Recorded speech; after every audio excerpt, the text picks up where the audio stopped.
Well, it's been a while since I've done a YouTube video, so firstly, apologies for that. I've been working hard on something behind the scenes that has taken up a lot of my time. Hopefully, I'll be able to share some more details with you soon, but as of now, I'm back and I'm planning on getting a load more business and marketing tips shared on the channel. So if you're not already subscribed, then make sure you do that so you don't miss out. But with that being said, in today's video, we're going to be talking about what you should do if you're getting zero sales from your advertising campaigns. Zero sales is something that a lot of people go through, especially those new to advertising online. For you personally, you could have been using Facebook ads, Google ads for a little bit now, tested a few things, and maybe you have generated a small amount of sales. Or maybe you've had absolutely none at all. If that is you, then you're probably sat there wondering what the hell are you doing wrong?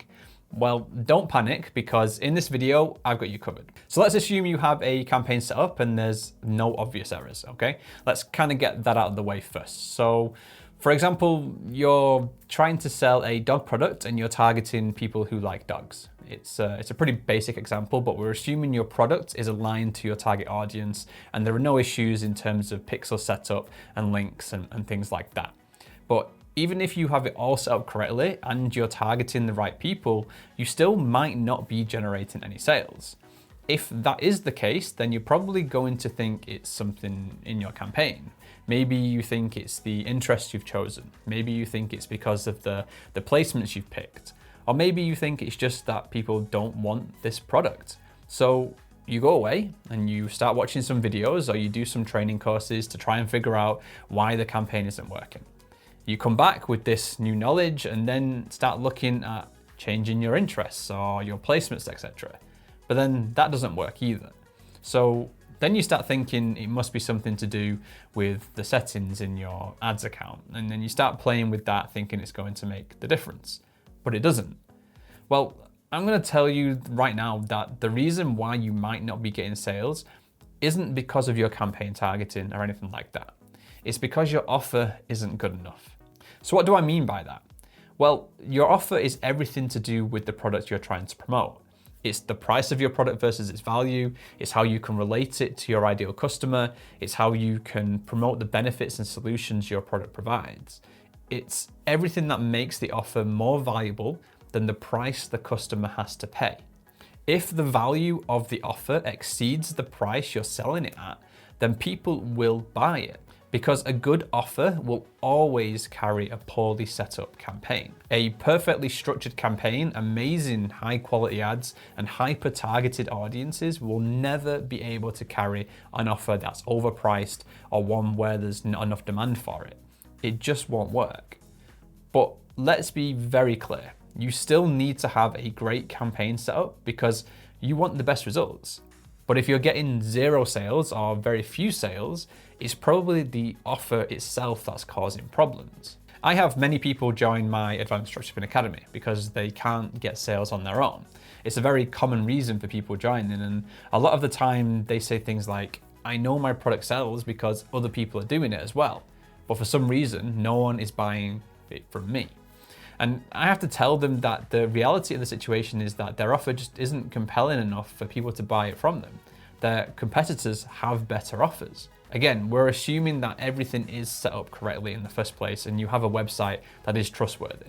So, if you're selling your products at $30, for example, and your competition is selling at $25 or $20, you're unlikely to get a sale, especially if the product is quite popular in your industry. So you have to understand that the majority of the time you're selling to rational people who can make logical decisions. They are always going to go for the lower price or the best offer. So with that being said, what can you do about it? Now, there are a lot of ways you can improve your offer. Firstly, you could drop the price so it's more appealing. That's the quickest and easiest way to see a change, and it could be as simple as that. Just changing your price by a few dollars can make a massive difference to your sales. I was once trying to sell something at $34.95 and it just wasn't working, no matter what I tried. I knew the product was good because it had been proven to sell, but for some reason people just weren't buying it from me. So I dropped the price by $3 to $32.95, and the product started flying off the shelf. It was such a small change, but it made a massive difference to the campaign. So give it a try, tweak the price a little and see what happens. Another way to improve your offer is to focus more on the benefits of the product in your description. The number one question a customer asks themselves subconsciously when they are thinking of buying from you is, what's in it for me?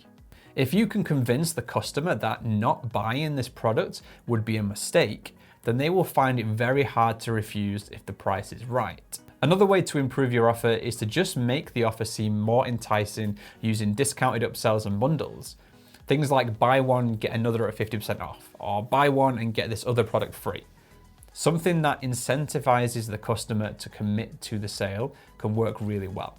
Another way to make your offer stand out is to highlight the difference between your product and the competition's. If you know that your product is better quality than your competitors, then let people know. If you're not getting enough sales, then these are the places where you need to start. But at the end of the day, if you have tried all of these things and you still can't get sales, assuming you have a trustworthy website and everything is set up correctly, then it's most likely the product. At the end of the day, demand is very important. And you can have the best campaign, best ads, best website, amazing product description, but if people just don't want it, they won't buy it. It's as simple as that. Now, this advice really applies to those of you who have spent a little money on your ads and have given the campaign time to provide some accurate data.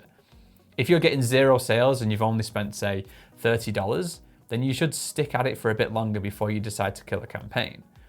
Then after a week or two, and after you've reviewed your data and made the relevant changes to the offer, if you're still at 0 sales at that point, then you definitely want to change the product and try something else. And you also need to have realistic expectations with your ad spend. For example, if you've blown through $200 and haven't generated any sales on a sub $100 product, then you know something's wrong and it's time to make adjustments. Something I always tell my clients is spending more doesn't mean you will make more sales. It just means you will reach more people. So always start low with your ad spend and make sure you look at your offer first before you start making tweaks and increasing the budget to your campaign. Only start doing that as you start seeing profit. Because at the end of the day, a lot of advertisers just don't look at their offers enough. And ultimately, they struggle to find success as a result. I see this a lot with people that come to me for personal mentorship. They already have a website set up and running, but they aren't seeing much from it. Usually they have tried to increase their ad spend with no luck, and then once we look at it, it becomes clear that the ad campaigns are great, the click-through rates are brilliant, but it's the overall offer that's letting them down. Whether that's the wrong price point, poor description, bad website design, or just totally the wrong products in general. It's really the offer itself that lets them down at the end of the day. And in all my years doing this, I have never seen someone do well with a poor offer, even if their campaigns are great. However, I've seen it many, many times where the offer has been brilliant, but the campaign and ads have been terrible, but it still worked. And there are so many advertisers out there trying to create really complex and intricate ad campaigns, but they are just stuck at a low level and never really progress to that next step. So the message for this video is if you're struggling with 0 sales, then focus on your offer. Review the price, review the description, the bundle, the deals, the buy one, get one free offers. Understand what the customer is looking for, then answer the question they have in their head. What's in it for me? Once you have that question answered and you have a great offer in place, then the sky's the limit and you can really create a very profitable business from it. So if you want to speed up this process and you want my personal help launching a dropshipping business, then we are looking for a few motivated entrepreneurs to come and work with us so we can show you everything you need to know around building, launching, and scaling a dropshipping business the right way. If this is something you'd be interested in, then there's going to be a link in the description down below that will let you book in a quick 15-minute call to see if we can help you out or not. So just click the link in the description and hopefully we will be speaking to you very soon. But with that being said, I hope you found this video useful. If you did, then please drop a like, subscribe if you're new, comment down below with how you've improved your sales numbers. I'm always out there looking for new tips and advice myself. But that being said, that is the end of this one. Hope you enjoyed it. I'll catch you in the next one.